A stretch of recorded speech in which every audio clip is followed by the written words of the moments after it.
brought to you by Sensodyne K। अभी लेके आए सेंसोडेंट के, टूथ का करंट गॉन तो लाइफ का करंट ऑन। मध्य प्रदेश वो प्रदेश है जो पिछले विधानसभा चुनाव के बाद से जिसका राजनीतिक आकलन करते हुए अब लोग थोड़ा हिचकने लगे हैं। ज़रूरी नहीं कि जो दिख रहा हो वो ही चुनावी रिजल्ट में सामने आए। मध्य प्रदेश में पहले चरण में 6 सीटों पर चुनाव हैं। सीधी, शहडोल, जबलपुर और छिंदवाड़ा, मंडला और बालाघाट। ये जो छिंदवाड़ा, मंडला और बालाघाट का इलाका है वो ट्राइबल के वोटों के असर वाला इलाका है। इन 6 सीटों के समीकरणों पर बात करेंगे, खासतौर से छिंदवाड़ा के, क्योंकि वो हॉट सीट है, वीआईपी सीट है। इस पर बात करने के लिए हमारे साथ मध्य प्रदेश से ही जुड़ रहे हैं नितेंद्र शर्मा जी। आप फ्री प्रेस जर्नल के पत्रकार हैं। नितेंद्र जी, स्वागत आपका। शुरुआत हॉट सीट से ही, छिंदवाड़ा से। कमलनाथ वहाँ से लंबे समय से लड़ते रहे, चुनाव जीतते रहे, फिर उन्होंने अपनी विरासत अपने सुपुत्र नकुल नाथ को दे दी। 2019 की भारी नरेंद्र मोदी वेव में भी जो सीट भारतीय जनता पार्टी नहीं जीत सकी वो छिंदवाड़ा थी, वो नकुल नाथ जीत करके आए। इस बार छिंदवाड़ा के समीकरण कैसे हैं? विवेक बंटी साहू भारतीय जनता पार्टी से उनके खिलाफ चुनाव लड़ रहे हैं। वो विधानसभा का चुनाव लड़ते रहे हैं ट्रेडिशनली कमलनाथ के खिलाफ, और लोकसभा भी लड़ते रहे हैं। इस बार के इक्वेशन, इस बार छिंदवाड़ा में मुकाबला कितना कांटे का है और कितना नहीं है? देखिए, हम जब चर्चा कर रहे हैं तो हम इस बात को कह रहे हैं कुलदीप कि छिंदवाड़ा मध्य प्रदेश की सबसे हॉट सीट है। यदि मध्य प्रदेश में कहीं सर्वाधिक दिलचस्प चुनाव हो रहा है तो वो छिंदवाड़ा में ही हो रहा है। लेकिन छिंदवाड़ा के अगर चुनाव को देखें तो वहां पर पूरे चुनाव में भाजपा और कांग्रेस 2 चीजों को स्थापित करने में लगे रहे। भाजपा की यह कोशिश थी कि ये चुनाव नरेंद्र मोदी वर्सेस नकुल नाथ हो, और कांग्रेस की यह कोशिश थी कि ये चुनाव कमलनाथ वर्सेस विवेक साहू हो। तो ये चुनाव को इस मोड़ पर ले जाने में ही दोनों दल लगे रहे कि चुनाव में सामने वाले का प्रत्याशी तो वही रहे, लेकिन हमारा बड़ा चेहरा प्रोजेक्ट हो। लेकिन मुझे ऐसा लगता है कि कहीं ना कहीं दोनों ही इसमें बहुत सफल नहीं हो सके, क्योंकि छिंदवाड़ा में चाहे नकुलनाथ खड़े हों, लेकिन मैं खुद भी छिंदवाड़ा में गया था, 3 दिन रहा भी। वहां के लोग कमलनाथ को देख के बात कर रहे हैं।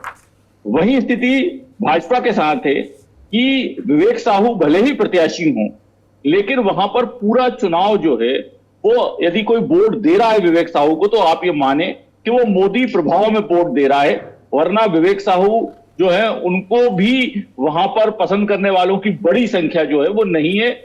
पिछली बार का जो चुनाव हुआ था 2019 में, उसमें 37,000 वोटों का फासला था भाजपा और कांग्रेस के बीच में। लेकिन तब बीजेपी के साथ एक प्लस पॉइंट था कि जो बीजेपी के प्रत्याशी थे नत्थन शाह, वो ट्राइबल थे, तो उस कारण से करीब वहां पर जो है वो 3 लाख के लगभग ट्राइबल वोट है, वो एक फायदा जो है वो भाजपा को मिला था। लेकिन अगर आप ये माने कि आज मतदान जो है वो चल रहा है, भारतीय जनता पार्टी यदि कुछ करके दिखा पाएगी तो वो केवल मोदी का प्रभाव होगा। दूसरा, बीजेपी ने जो तोड़फोड़ करी, थोड़ा बहुत उसका असर होगा। लेकिन आज सुबह जिस तरीके से छिंदवाड़ा के महापौर ने यू टर्न लिया, उससे साफ है कि कहीं जो लोग भाजपा में आए कांग्रेस से, वो भी कुछ हलचल, कितना फायदा पहुंचा पाएंगे, या उनके दिमाग में भी जब वो चुनाव में थे तो कितना उसको लेके वो जिसे कहें कि भारतीय जनता पार्टी के साथ दिल से थे, ये तो रिजल्ट आने पर ही पता चले। जी, थोड़ा सा जो इस इलाके की और सीटें हैं, मंडला और बालाघाट, इसकी बात करें। इसका कारण ये कि आदिवासी वोटों के असर वाला ये इलाका है, और पिछले कुछ चुनाव में भारतीय जनता पार्टी ने आदिवासी वोटों में अपनी पैठ बढ़ाई है पहले के मुकाबले। 2023 के चुनाव में 47 में से 24 सीटें इन आदिवासी रिजर्व इलाकों में भारतीय जनता पार्टी जीत करके आई। हालांकि जो मंडला का विधानसभा का चुनाव था उसमें फग्गन सिंह कुलस्ते चुनाव हार गए, कांग्रेस के विधायक वहाँ से जीत करके आए, वरकड़े साहब। लेकिन मुझे थोड़ा ये बताएं कि क्या लोकसभा चुनाव में जब हम इन तीनों सीटों की बात करते हैं, और छिंदवाड़ा पर खासतौर से जब फोकस है कांग्रेस का, और कमलनाथ वहाँ जाकर अपने 40 साल के रिश्तों का हवाला दे रहे हैं, तो जो बाकी 2 सीटें हैं वो चुनाव प्रचार की आक्रामकता के लिहाज से थोड़ी सी नेग्लेक्टेड हो गई हैं क्या कांग्रेस के पॉइंट ऑफ व्यू से? और जो आदिवासी वोट है, क्या वो प्रधानमंत्री नरेंद्र मोदी के में एक चेहरा देखता है, और अब वो उसमें क्लियर डिवीजन है कि थोड़ा बहुत कांग्रेस की तरफ और थोड़ा बहुत बीजेपी की तरफ? देखिए, मध्य प्रदेश में जो है वो अभी 6 सीटों पर जो पहले चरण में चुनाव हो रहा है, उसमें 2 सीटें जो है वो आदिवासी हैं, एक मंडला और दूसरी शहडोल।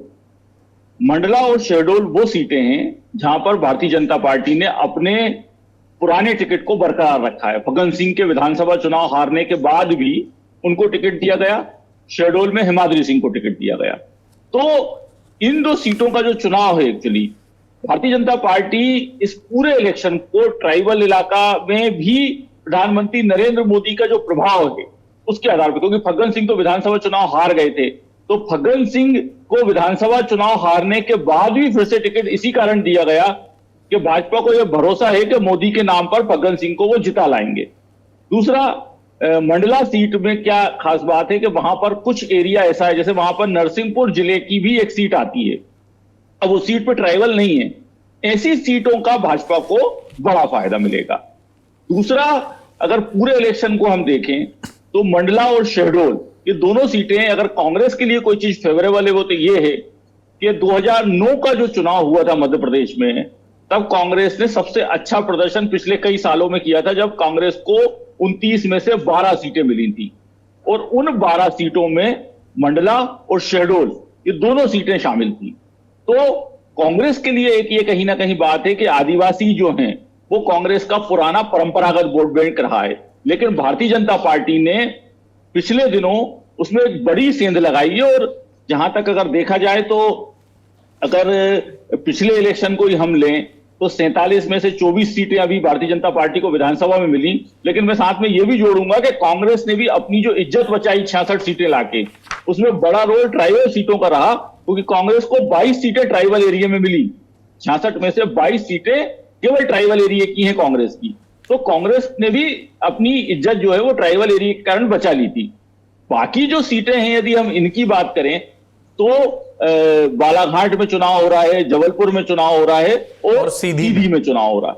तो ये जो तीनों सीटें हैं, अगर हम तो अगर इसका अगर आप पूरा विश्लेषण देखें तो अगर कहीं टक्कर दिखाई दे रही है मध्य प्रदेश में तो वो 2 सीटें सर्वाधिक जिसे कहें कि वो है, एक छिंदवाड़ा में टक्कर है और दूसरी टक्कर जो है वो मंडला में दिखाई दे रही है।